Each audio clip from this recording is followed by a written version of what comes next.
Hello, I'm Hunter Rajette. Welcome to our last newscast of the school year. This is the Campus News for Tuesday, May 30th. The end of the year party for HW alumni with young kids is Sunday, June 4th at 10 a.m. It is a day full of games, entertainment, and magic shows. Light refreshments will be served. All are welcome. RSVP by June 1st at hw.com/alumni/events.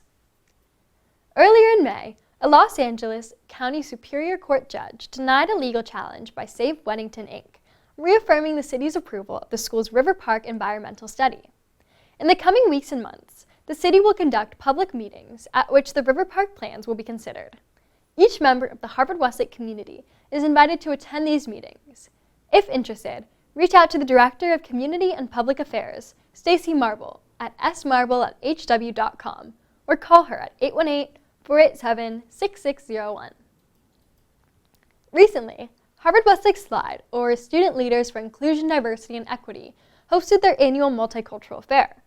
SLIDE is a board of affinity group leaders on the upper school campus who communicate with faculty and the administration directly to create DEI change. The event is an opportunity for each affinity group to share food, music, and information about their culture. SLIDE leaders consider this event to be the culmination of their hard work throughout the year. For more information about SLIDE, reach out to faculty advisor Mix Limerick at rlimerick@hw.com. Many teenage and adult volunteers in a California camp for underprivileged kids provide a unique experience that deeply impacts both the kids and the lives of volunteers. Rohan Amin has the story. United in Harmony changed the lives of many kids across California, leading to long-lasting commitment to serve others. Executive Director Adam Sletsky explains who United in Harmony aims to help and how they have progressed. Camp Harmony was built with the premise of serving underprivileged kids and providing them with a free camp experience. Now we really become a dual prong because we really serve our high school volunteer counselors. And for some of the high school volunteer counselors, the experience is just as rewarding as it is for the campers, and if not more for some of them. For some of our high school kids, they'd argue that the experience was even more important than anything they've ever done in their life. Camp Harmony provides something that many underprivileged kids just don't get to experience. Well, I think that we're giving the campers an opportunity to simply be kids.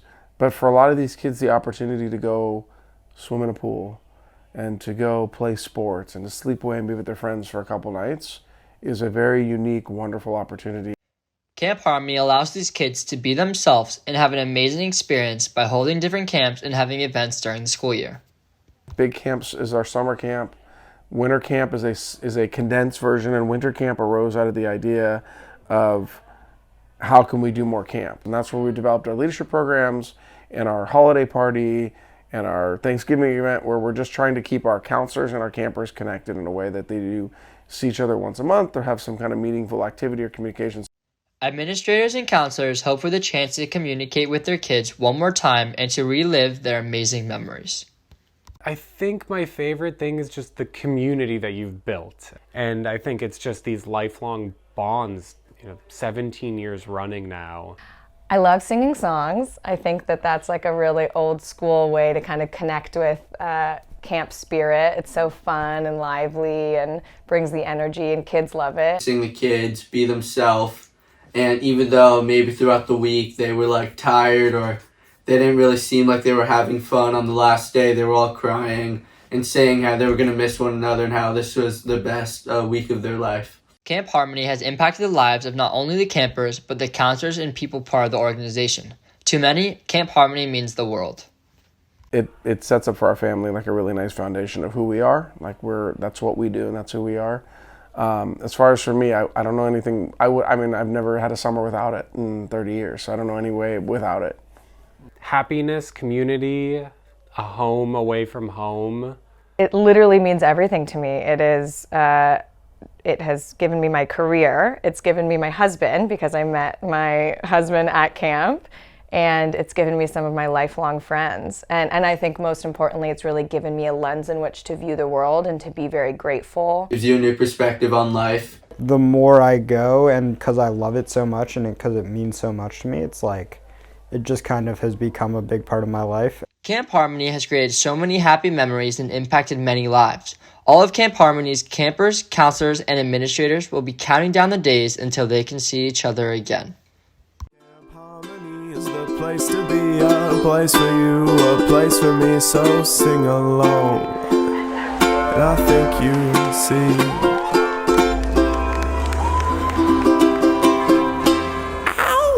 For Campus News, I'm Rohan Amit.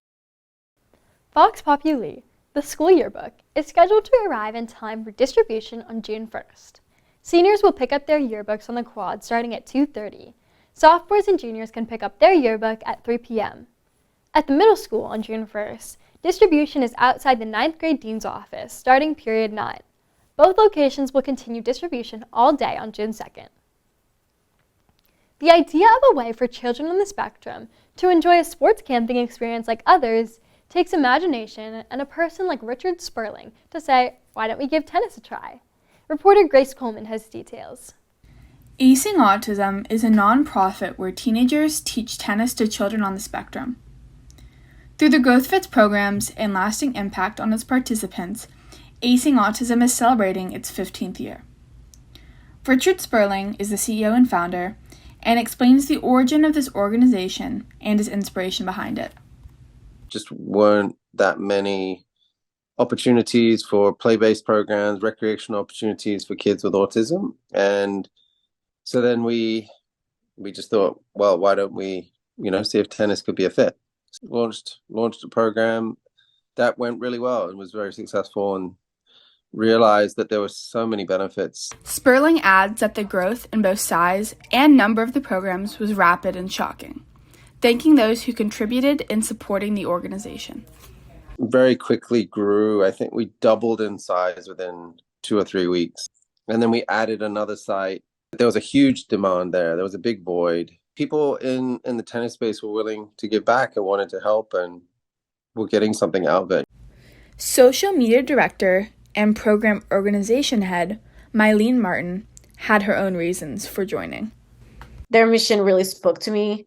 I think tennis has given a lot to me, and so I always try to find ways to give back.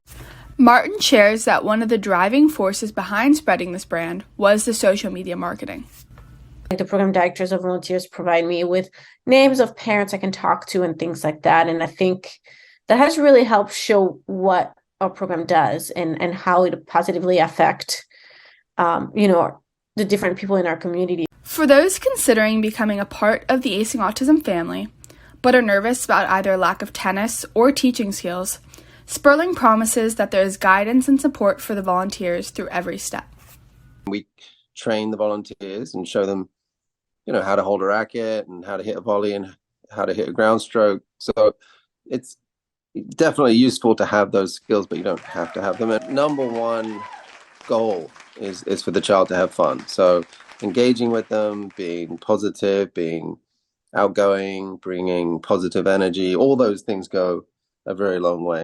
For more information on how to get in contact with programs near you, call 310-410-0544 or send an email to info@acingautism.org. For Campus News, I'm Grace Coleman. Upper School Peer Tutoring is having review sessions today through Thursday in Seaver 208 for English, Science, Math, and History final exams. Free pizza and snacks will be served. For more information, contact the peer tutors at uspeertutoring@hw.com.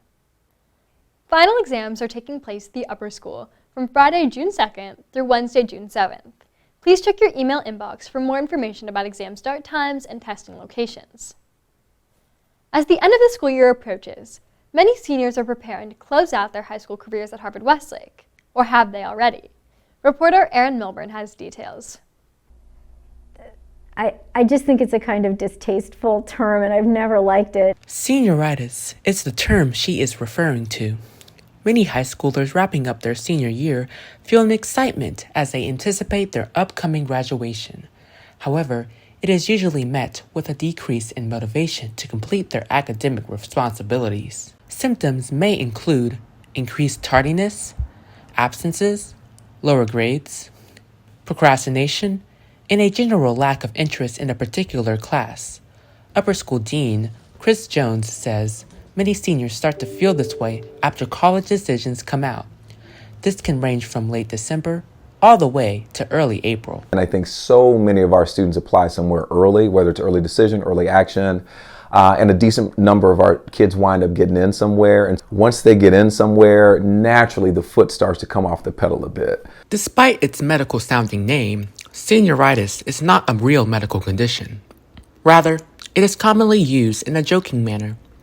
Upper school English teacher Jocelyn Medawar says she hasn't seen lots of evidence of senioritis appearing in her classroom. I haven't really experienced seniors completely checking out. What I have experienced is seniors realizing that they can do just as well without so much stress and worry, and perhaps even do better than they were doing before. Although Jones does understand the lack of motivation many seniors go through in their final months of high school, he does stress the importance of maintaining a good grade point average. When you graduate, whatever college it is that you're matriculating to, we have to send a copy of your final transcript. That's your proof of graduation.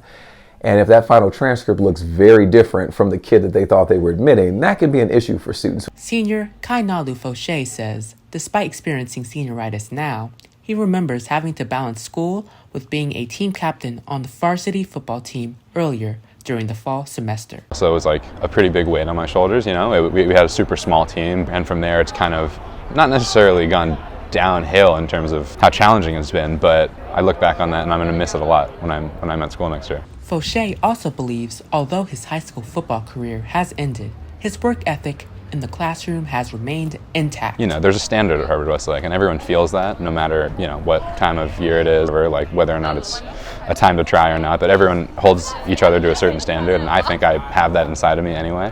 And so I haven't given up by any means, but I've let off the gas for sure. Senior Simon Lee believes surrounding yourself with the people you are close with is one way to beat senioritis. I would remind people that, like, even if you're suffering senioritis in like your academic life, it's like always useful to remember that these are your last couple months with people.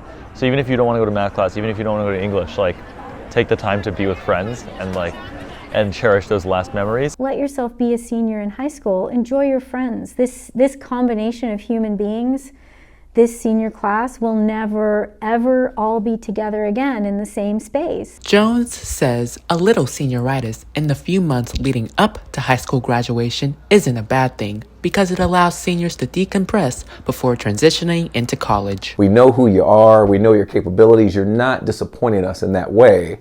So let some of that steam out while you're here, because if you don't and you get to college and then suddenly have that happen in a new environment, the infrastructure is different, you don't have the same support systems, I think a lot of times that's harder to overcome. To avoid feelings of senioritis, Lee says he has remained close to the school community by engaging in extracurriculars he enjoys. Like, I've started doing more improv and an improv musical type thing with a couple of my friends. That's like completely new a couple months ago. Well, a big thing that I'm doing is just jazz. It's one of my extracurriculars, and that's like probably next to football, or easily next to football, like the thing that I enjoy most about being at Harvard Westlake. My friends really like to paint, and so we always go to like Griffith Park or like my friend's house near here, and we paint and draw and kind of like little arts and crafts. Medawar says talking about senioritis makes her remember a time when she ditched high school one day to go to the Los Angeles County Museum of Art. We told our drama teacher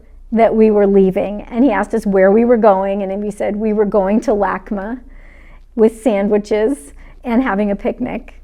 So it was probably the most polite rebellion ever, but for us it was a great day.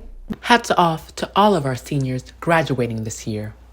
We'll have to wait and see how the next class in line copes with senioritis. For Campus News, I'm Aaron Milburn. And that's the Campus News for this school year. Thank you for all of your support. I'm Hunter Bridgette. We'll see you in the fall.